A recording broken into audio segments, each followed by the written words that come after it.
Cheriyal municipal 4వ ward అభ్యర్థి నిమ్మ సుప్రజ రాజీవ్ రెడ్డి మనతో ఉన్నారు. అన్న చెప్పండి, మీరు ముందుగా చెప్పినట్లుగానే యువత అంతా కూడా మీకు సపోర్ట్ ఉండి పల్లా రాజేశ్వర రెడ్డి గారి నాయకత్వంలో ఈ 4వ వార్డు ప్రజలంతా కూడా మిమ్మల్ని గెలిపించినట్టు కనబడుతుంది. ఏం చెప్తారన్న 4వ వార్డు ప్రజలకు?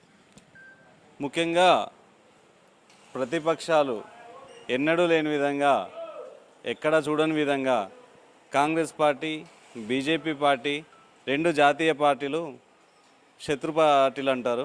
కానీ అదేం విచిత్రం, 4వ వార్డులో రెండు పార్టీలు మమేకమై పనిచేసి ఒకరిని ఓడగొట్టడానికి ఒక ఇండిపెండెంట్ క్యాండిడేట్ని పెట్టి బీజేపీ వాళ్ళకు, కాంగ్రెస్ వాళ్ళకు మొత్తం బ్యాక్ నుంచి సపోర్ట్ చేసిండు. ఇక్కడ ఇన్ఛార్జ్ కొమ్మూరి ప్రతాప్ రెడ్డి అందరూ కలిసి చేర్యాల టౌన్లో ఉన్న వాళ్ళను ప్లస్ మండలాల్లో ఉన్న వాళ్ళను ఒక 80 మందిని గ్రామాల నుంచి తిప్పి 4వ వార్డులో ఖచ్చితంగా రాజీవ్ రెడ్డిని ఓడగొట్టాలనే ప్రయత్నం చేశారు. ఎన్ని రకాల ప్రయత్నాలంటే కొన్ని యూట్యూబ్ ఛానల్లో అసత్య ప్రచారాలు చేశారు. చేయనివి అన్నీ చేసినట్టు బంధువుల మా ఇంట్లో పంపకాలలో ఉన్న డిస్టర్బెన్స్ను కూడా క్రియేట్ చేసి దొంగ లంగ ఇంకేమేమో అని మాట్లాడరు, ఏది పడితే అది మాట్లాడుకుంటూ చేశారు. కానీ 4వ వార్డు ప్రజలు ఖచ్చితంగా రాజుని మేము చిన్నప్పటి నుంచి చూస్తున్నాం, ఈయన మా కుటుంబంలో ఒకడు అని నమ్మి తను ఏం చేస్తాడని చూసి, చేసిన పనులను చూసి నమ్మకంతో ఈరోజు ఓటేశారు. ఈరోజు నా భార్యను గెలిపించిన నా 4వ వార్డు కుటుంబ సభ్యులందరికీ పేరున శిరస్సు వంచి నమస్కారం చెప్తున్నాను. సరే, ఇప్పుడు 4వ వార్డు ప్రజలే కాకుండా చేర్యాలలో దాదాపు మున్సిపల్ చైర్మన్ పీఠం కైవసం చేసుకుంది. 4వ వార్డు ప్రజలతో పాటు మీ చేర్యాల ప్రజలకు ఏం చెప్తారు? 4వ వార్డు ప్రజలు కానీ, చేర్యాల మున్సిపల్ ప్రజలు కానీ బీఆర్ఎస్ పార్టీ ఉన్నప్పుడు ఏం చేశారో చూశారు.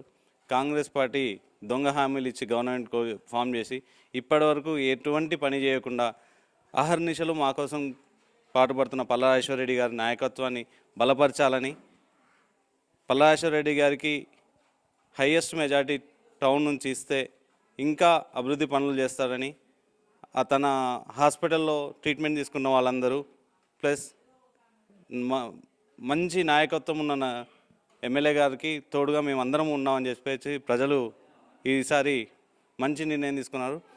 అధికార పార్టీ అని చెప్పేసి వాళ్ళు ఎన్ని ప్రకటనలు పలికినా, ఎన్ని హామీలు ఇచ్చినా అవేవి కాదు, చేసేది పల్లా రాజేశ్వర రెడ్డి. ఇక్కడుండే బీఆర్ఎస్ టీమే పనిచేస్తానని నిన్ను పూర్తి నమ్మకంతో కంప్లీట్గా 7 వార్డులో కంప్లీట్ మెజారిటీ ఇచ్చి గెలిపించారు. వాళ్ళందరికీ పేరున ధన్యవాదాలు తెలియజేస్తున్నాను. ఖచ్చితంగా మీ నమ్మకాన్ని నిలబెట్టుకుంటూ చేర్యాల టౌన్ను ఆదర్శంగా నిలుపుతామని చెప్పేసి తెలియజేస్తున్నాను. ప్రతిపక్షాలు ఎన్ని కుట్రలు చేసినా ప్రజలు మిమ్మల్ని మనసులో పెట్టుకొని గెలిపించారు. సో ముందుగా మీ వార్డులో ఏ సమస్యలు ఉన్నాయి ప్రధానంగా? ఇప్పుడు మిమ్మల్ని గెలిపించారు కాబట్టి ప్రధానంగా ఏ సమస్యపై దృష్టి పెట్టబోతున్నారు? డ్రైనేజ్ వ్యవస్థ ఇంకా కంప్లీట్ కాలేదండి 4వ వార్డులో. ఆ డ్రైనేజ్ వ్యవస్థను కంప్లీట్ చేసుకుంటూ, ముఖ్యంగా ఈ వార్డు అనేది ఇప్పుడిప్పుడే డెవలప్ అవుతున్న వార్డు. ఖచ్చితంగా కొత్త కాలనీలు ఏర్పడుతున్నాయి. వాటి అవసరాల నిమిత్తం సీసీ రోడ్ కానీ, డ్రైనేజ్ వ్యవస్థను కానీ, ఎలక్ట్రిక్ పోల్స్ విషయంలో కానీ చేసుకుంటూ ఖచ్చితంగా వార్డును అన్ని వార్డులో కంటే 4వ వార్డును ప్రప్రథమ స్థానంలో నిలబెట్టడానికి అహర్నిశలు కృషి చేస్తాను. Thank you. సో 4వ వార్డు నుంచి నిమ్మ సుప్రజ రాజీవ్ రెడ్డి గెలిపించినందుకు 4వ వార్డు ప్రజలకు, అట్లాగే చేర్యాల ప్రజలకు కూడా కృతజ్ఞతలు తెలియజేస్తూ, మా వార్డులో ఉన్న ప్రధాన సమస్య సీసీ రోడ్లు, డ్రైనేజ్ సమస్య ఉంది. ఈ ఎలక్షన్ కోడ్ అయిపోగానే ఆ సమస్యపై దృష్టి పెట్టి ఈ సమస్యలన్నీ కూడా పల్లా రాజేశ్వర రెడ్డి గారి దృష్టికి తీసుకెళ్లి మా వార్డులో సమస్యలన్నీ పరిష్కరించి మన వార్డును అన్ని వార్డుల్లో ఆదర్శ వార్డుగా నిలుపుతామని చెప్పి నిమ్మ సుప్రజ రాజీవ్ రెడ్డి చెప్తా ఉన్నారు.